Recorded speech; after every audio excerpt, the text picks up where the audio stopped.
Vou começar meu trabalho poetas modernistas. Começar com Antônio Castilho de Alcântara Machado de Oliveira. Nasceu no dia 25 de maio de 1901 na cidade de São Paulo. Antônio Castilho de Alcântara Machado de Oliveira, mais conhecido como Alcântara Machado, foi um escritor, jornalista, político brasileiro. Ele estudou e se formou no curso de Direito na capital de São Paulo. Nesse período, ele obteve a publicação de sua primeira crítica sobre a literatura do jornal do comércio. Esse foi o passo inicial dele, no qual se tornou colaborador assíduo, chegando ao cargo de redator-chefe. Após se formar advogado, ele não exerceu a profissão, pois ele já estava extremamente envolvido com o jornalismo e a produção de diversos estudos sobre a área cultural. Ele, com a realização da Semana da Arte Moderna de 22, os movimentos da literatura modernista começaram a ganhar destaque. Porém, o Alcântara ele não participou dessa primeira manifestação do modernismo no Brasil. Apesar disso, ele acaba iniciando uma amizade com o escritor Oswaldo de Andrade e se torna mais um membro do movimento, virando um dos grandes ícones da geração de 22, no qual se refere à prosa. E com o prefácio escrito pelo Oswaldo de Andrade, a primeira obra de Alcântara Machado foi Paté Baby, composto pelo material produzido para a imprensa durante uma viagem à Europa no ano de 1925. Agora o poema sobre Alcântara. Saudade. Por que sinto falta de você? Por que essa saudade? Eu não te vejo, mas imagino suas expressões, sua voz, teu cheiro. Sua amizade me faz sonhar com um carinho, um caminhar à luz da lua, à beira-mar. Saudade é esse sentimento de vazio que me tira o sono, me fazendo sentir num triste abandono. É amizade, eu sei. Será amor, talvez. Só não quero perder sua amizade, esta amizade, que me fortalece, me enobrece por ter você. Esse poema de Alcântara, a principal característica dessa obra está no retrato ao mesmo tempo apaixonado e da saudade que sente. Vou falar agora sobre o Manoel Bandeira. Manuel Carneiro de Souza Filho nasceu em 19 de abril de 1886 em Pernambuco e depois mudou-se para o Rio de Janeiro com sua família. Ele queria ser arquiteto, porém a tuberculose não permitiu. Passou por vários lugares para se tratar, dentre eles a Suíça entre 1916 e 17. Lá conheceu o escritor Paul Eluard, que estava internado na mesma clínica. Numa de suas conversas com o Eluard, Manuel Bandeira ficou sabendo sobre as inovações artísticas que aconteciam na Europa e as possibilidades do verso livre na poesia. Aliás, hoje Bandeira é considerado o mestre do verso livre no Brasil. O verso livre ele não segue regras estabelecidas. O escritor cria seus próprios critérios. O Manuel Bandeira ele descobriu a poesia enquanto estava doente e longe da vida agitada da maioria dos jovens. Morreu em 1968. Um poema sobre ele Poema do Beco. O que importa a paisagem, a glória, a baia, a linha do horizonte, o que eu vejo é o beco. Nesse poema, no primeiro verso ele tem uma visão mais aberta para o mar e o horizonte, e já no segundo a visão é mais curta, vemos apenas o beco. Vou falar agora sobre o Murilo Mendes. Nasceu em 1901 em Juiz de Fora, onde fez os estudos secundários. Frequentou o curso de Direito, mas não terminou. Exerceu vários cargos antes de se mudar para Roma em 1957. Lá ele trabalhou como professor de cultura brasileira, ensinando em vários países da Europa. Seu nome foi recorrente durante anos nas crônicas literárias e europeias. Sempre foi um poeta fiel aos seus princípios, sem obedecer rigidamente a nenhum estilo. Mesmo tendo sofrido influência do modernismo, o estranhamento que sua poesia provoca deve-se à linguagem fragmentada, às imagens insólitas, à simbologia própria que apresenta a visão messiânica do mundo. O Murilo ele parte do princípio de que o mundo é o próprio caos para o poder. A partir daí, recompor a ordem das coisas a sua visão surrealista. Desta forma, desarticulando a ordem convencional que o aproxima de Drummond, que o poeta assume o primeiro passo para reconquistar o paraíso perdido, que no Dizer de Bose, de 1994, não terá o ar devoto, deveros ritualismos, mas se abre os olhos do poeta como um universo aquecido pela graça. Sua obra tem sido pouco lida nos últimos anos, mas isso não é motivo para desmerecer a sua obra. É devido à difícil leitura, pois sua poesia é fruto de várias experiências do autor. Sua conversão ao catolicismo, o seu surrealismo, a poesia social, o experimentalismo barroco e o neobarroquismo. Faleceu em 13 de agosto de 1975. O poema do Murilo é a história do Brasil. Minha terra tem macieiras da Califórnia, onde cantam gaturamos de Veneza. Eu morro sufocado em terra estrangeira. Nossas flores são mais bonitas, nossas frutas mais gostosas, mas custam 100 mil réis a dúzia. A história do Brasil, percebemos que predomina a linguagem descontraída e coloquial. O humor e a ironia são usados como instrumento crítico, revelando um posicionamento ao mesmo tempo sático e elogioso sobre os fatos da nossa história. Agora eu vou falar sobre Marcos Vinícius da Cruz de Melo. Nasceu em 19 de outubro de 1913 e morreu em 9 de julho de 1980 no Rio de Janeiro. O Vinícius ele é um dos maiores compositores brasileiros e um dos fundadores do movimento Bossa Nova. Muitos não sabem, mas ele também foi um grande poeta da segunda fase do modernismo brasileiro, de 1930 a 1945. Ele veio de uma família de intelectuais em 1928, começou a compor músicas, é formado em letras e direitos. Em 1933 ele publicou seu primeiro livro de poemas, O Caminho para a Distância. Foi crítico de cinemas e diplomata, morou em Los Angeles, Paris e Montevideo. E conheceu artistas do mundo todo. Em 1956 ele publicou a peça teatral Orfeu da Conceição e obteve muito sucesso.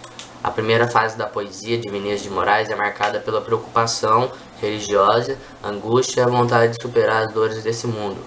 Já a segunda fase apresenta versos longos com uma linguagem abstrata, alegórica e declamatória. Um poema do Marcos é Soneto de Vocação. Essa mulher que se arremessa, fria, elubrica aos meus braços, e nos seios me arrebata e me beija a balbúcia. Versos, votos de amor e nomes feios. Essa mulher, flor de melancolia, que se ri dos meus pálidos receios. A única entre todos a quem dei os carinhos que nunca a outra daria. Essa mulher que a cada amor proclama a miséria e a grandeza de quem ama, e guardar a marca dos meus dentes nela. Essa mulher é um mundo, uma cadela talvez, mas na moldura de uma cama, nunca mulher nenhuma foi tão bela. O poema ele explora com sensualidade o amor e a mulher, faz o uso de verso livre e a comunicação é mais direta. Fala sobre o Carlos Drummond de Andrade. Nasceu em Itabira do Mato Dentro, Minas Gerais, em 31 de outubro de 1902. De uma família de fazendeiros em decadência, estudou na cidade de Belo Horizonte e com os jesuítas no Colégio Anchieta de Nova Friburgo, Rio de Janeiro, de onde foi expulso por insubordinação mental. De novo em Belo Horizonte, começou a carreira de escritor como colaborador do Diário de Minas, que aglutinava os adeptos locais do incipiente movimento modernista mineiro. Ante a insistência familiar para que obtivesse um diploma, formou-se em farmácia na cidade de Ouro Preto em 1925, fundou com outros escritores a revista que, apesar da vida breve, foi um importante veículo de afirmação do modernismo em Minas. Ingressou no serviço público e em 1934 transferiu-se para o Rio de Janeiro, onde foi chefe de gabinete de Gustavo Capanema, ministro da Educação até 1945. Ele passou depois a trabalhar no Serviço de Patrimônio Histórico e Artístico Nacional e se aposentou em 1962.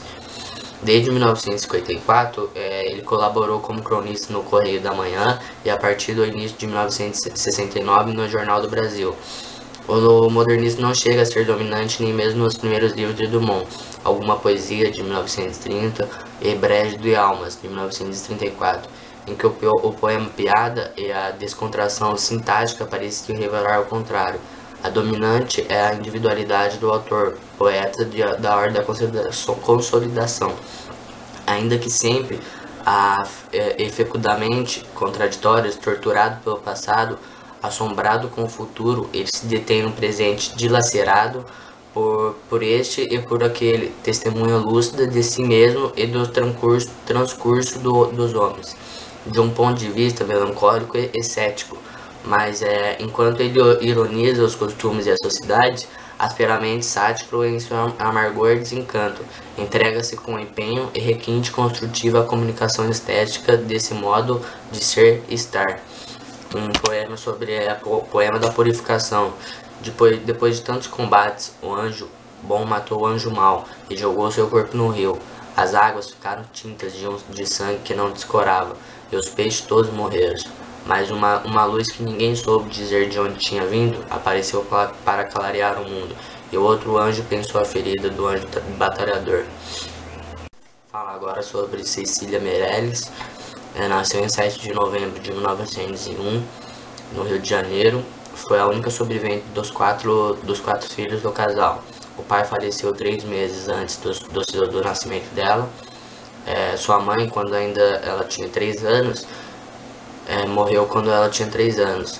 Ela foi criada a partir então pela sua avó Jacinta. Ela concluiu seus primeiros estudos no curso primário em 1910 na escola Estácio de Sá, ocasião em que recebe de Olavo Bilac, inspetor escolar do Rio de Janeiro, medalha de ouro por ter feito todo o curso com distinção e louvor, diplomando-se no curso normal do Instituto de Educação do Rio de Janeiro. Em 1917, ela passa a exercer o magistério primário em escolas oficiais do antigo Distrito Federal. 2 anos depois, em 1919, publica seu primeiro livro de poesias, Espectro. Seguiram-se Nunca Mais e Poema dos Poemas, em 1923, e Baladas para El Rei, em 1925. Casa-se em 1922 com o pintor português Fernando Correia Dias, com quem tem 3 filhas, Maria Elvira, Maria Matilde e Maria Fernanda. Esta última artista teatral consagra, suas filhas lhe dão 5 netos. Um poema sobre ela é o Retrato. Eu nunca tinha esse rosto de hoje, assim calmo, assim triste, assim magro, nem esses olhos tão vazios, nem o lábio amargo. Eu não tinha estas mãos sem força, tão paradas e frias e mortas. Eu não tinha este coração, que nem se mostra. Eu não dei por essa mudança, tão simples, tão certa, tão fácil. Em que espelho ficou perdido a minha face? Fala sobre o Érico Veríssimo. Nasceu em 1905, morreu em 1975. Foi um escritor brasileiro. Foi um dos melhores romancistas brasileiros. Fez parte do segundo modernista. Recebeu o prêmio Machado de Assis com a obra Música ao Longe e o prêmio Graça Aranha com Caminhos Cruzados. Ele nasceu em Cruz Alta, no Rio Grande do Sul, no dia 17 de dezembro de 1905. Estudou no Colégio Venâncio Alves, em Cruz Alta. Com 13 anos já lia autores nacionais como Aloysio Azevedo, Joaquim Manuel de Macedo, Coelho Neto e autores estrangeiros. Em 1920 foi para Porto Alegre, estudou no Colégio Cruzeiro do Sul, mas não completou o curso. Voltou para Cruz Alta e abandonou os planos para cursar uma universidade. Em 1925 ele trabalhou no Banco Nacional do Comércio. Em 1926 ele tornou-se sócio de uma farmácia. Ele dava aula de literatura em inglês. Em 1929 ele começou escrevendo contos para revistas e jornais.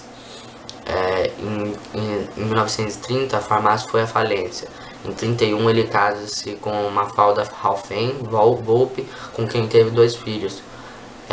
Ele vai definitivamente para Porto Alegre, onde foi contratado para o cargo de secretário de redação da revista da Globo, onde conviveu com escritores renomados. Em 1932 foi promovido a diretor da revista da Globo e atuou no departamento editorial na livraria da Globo. Ele fez parte do segundo tempo modernista, de 1930 a 1940, onde a literatura para a reflexão traz a reflexão e os problemas sociais. Em 32, o autor publica uma coletânea de contos fantoche. Foi sua estreia na literatura. Em sua primeira fase, a preocupação foi ética e urbana. No romance, Clarissa, tendo Porto Alegre como cenário, traça o perfil psicológico urbano, foi ética e urbana. Traz o perfil psicológico de um adolescente. E no Caminhos Cruzados é um romance de análise social, em que expõe o drama abismal entre ricos e pobres. A fase de transição do autor é refletida em O Resto é o Silêncio, onde o narrador analisa a reação de 7 pessoas que presenciam o suicídio de uma moça. O poema, na segunda fase, Érico parte da investigação completa do passado histórico do Rio Grande do Sul, O Tempo e o Vento. São 3 romances que trazem um vasto texto épico. Érico ele foi para os Estados Unidos em 1941, em missão cultural e convite do Departamento do Estado americano. Temendo a ditadura do governo Vargas, em 1946, foi lecionar literatura brasileira na Universidade de Berkeley, na Califórnia. Em 1953, ele ocupou o posto do diretor do Departamento de Assuntos Culturais da União Pan-Americana. O registro de suas viagens foi escrito nos livros Gato Preto e Campo de Neve, A Volta do Gato Preto.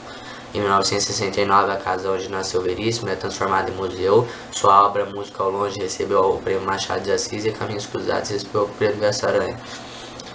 Escreveu o primeiro volume da trilogia de sua autobiografia, Solo da Clarineta, mas não completou o segundo volume. Seu filho Luiz Fernando Veríssimo, nascido em 1936, é autor de livros famosos como Analista de Bagé e Comédia da Vida Privada. Ele morreu vítima de infarto no dia 28 de novembro de 1975. O poema descobri outro dia que o Quintana, na verdade, é um anjo disfarçado de homem. Às vezes, quando ele se descuida ao vestir o casaco, suas asas ficam de fora. Ah, como anjo, seu nome não é Mário, e sim Malachi. Fala sobre José Lins de Dorrecô Cavalcante. Foi romancista e jornalista. Nasceu no Engenho Corredor Pelar, Pernambuco, em 3 de junho de 1901. Faleceu no Rio de Janeiro em 12 de setembro de 1957. Ele fez os primeiros estudos no Colégio de Itabaiana, Pernambuco, no Instituto Nossa Senhora do Carmo e no Colégio Diocesano de João Pessoa. Ele fez o primeiro contato com o Ateneu de Paulo Pompeia em 1918. Aos 17 anos, José ele travou um conhecimento com Machado de Assis através do Dom Casmurro. Desde a infância, ele já trazia consigo outras raízes do sangue e da terra, que vinham de seus pais, passando de geração em geração por pessoas ligadas ao mundo rural do Nordeste açucareiro. Ele passou a colaborar com o Jornal do Recife. Em 1922, ele fundou o Semanário Dom Casmurro. Formou-se em 1923 na Faculdade de Direito do Recife. Durante o curso, ele ampliou seus contatos com o meio literário pernambucano, tornando-se amigo de José Américo de Almeida, Osório Borba, Luiz Delgado e Aníbal Fernandes. Sua amizade com Gilberto Freire, na volta de 1923, de uma temporada de estudo universitário nos Estados Unidos, marcou novas influências no espírito de José Lins, através das ideias novas sobre a formação social brasileira. Ele foi nomeado em 1925 promotor em Manhucu. Não demorou para casar, casou em 1924 com Filomena. Transferiu-se em 1926 para a capital de Alagoas, onde passou a exercer funções de fiscal de bancos até 1930 e fiscal de consumo de 1931 a 1935. Em Maceió, ele tornou-se colaborador do Jornal de Alagoas, passou a fazer parte do grupo de Graciliano Ramos, Rachel Queiroz, Aurélio Buarque e Jorge Lima, e alguns outros também. Ali ele publicou o primeiro livro, Menino do Engenho, obra que se revelou de importância fundamental na história do moderno romance brasileiro, além das opiniões elogiadas da crítica, sobretudo de João Ribeiro. O livro mereceu o prêmio da Fundação Garça-Aranha em 1933. Publicou Doidinho, o segundo livro do ciclo da cana-de-açúcar. Em 1935, já nomeado fiscal do imposto de consumo, José ele transferiu-se para o Rio de Janeiro, onde passou a residir, entregando-se plenamente no ambiente carioca. Continuou a fazer jornalismo, colaborando em vários jornais crônicas diárias. Revelou-se então, por essa época, a faceta esportiva de sua personalidade, sofrendo e vivendo as paixões desencantadas pelo futebol. O esporte de sua predileção foi torcedor do Flamengo. Ele foi secretário-geral da Confederação Brasileira de Desportos de 1942 a 1954. O poema é A Volta. Volto hoje às minhas criaturas, aos rudes homens do cangaço, às mulheres, aos sertanejos castigados, às terras tostadas de sol e tintas de sangue, ao mundo fabuloso do meu romance, já no meio do caminho. Jorge Lima nasceu na União dos Palmares no dia 23 de abril de 1893. Atuou como pintor, tradutor, escritor, poeta e médico. No início de sua produção poética, ele utilizava versos alexandrinos, mas posteriormente tornou-se um poeta modernista. O pai de Jorge era um comerciante abastado. Ele mudou-se com a família para a cidade de Maceió. 7 anos depois, Jorge Lima passa a viver em Salvador e começa a estudar medicina.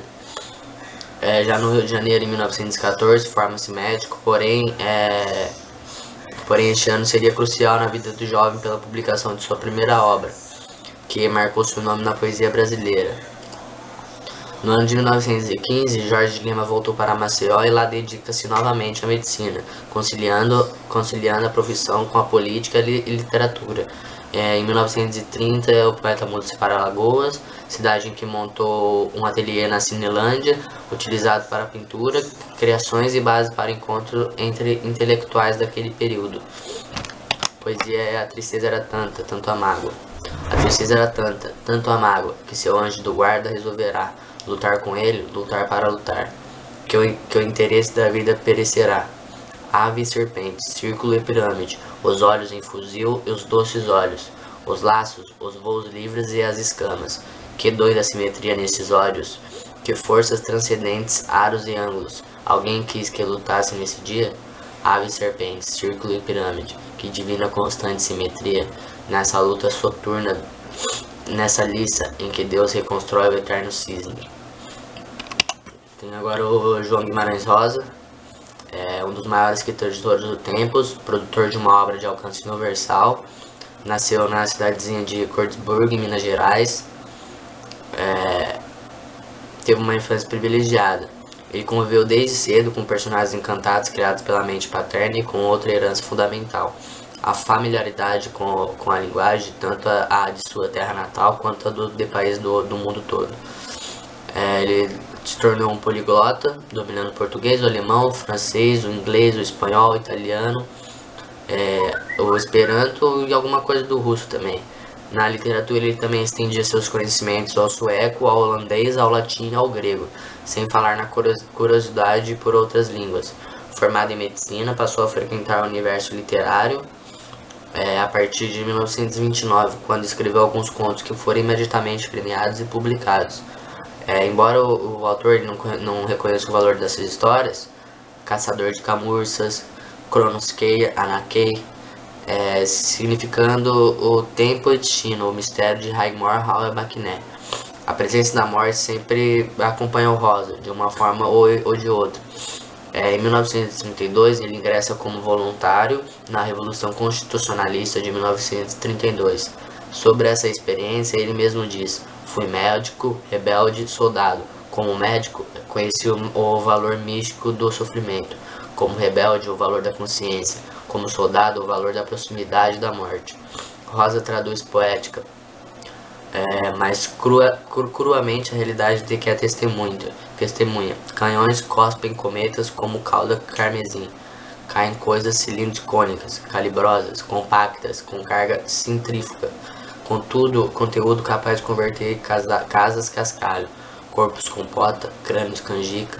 Posteriormente, decepcionado com a carreira de médico, torna-se funcionário do Itamaraty.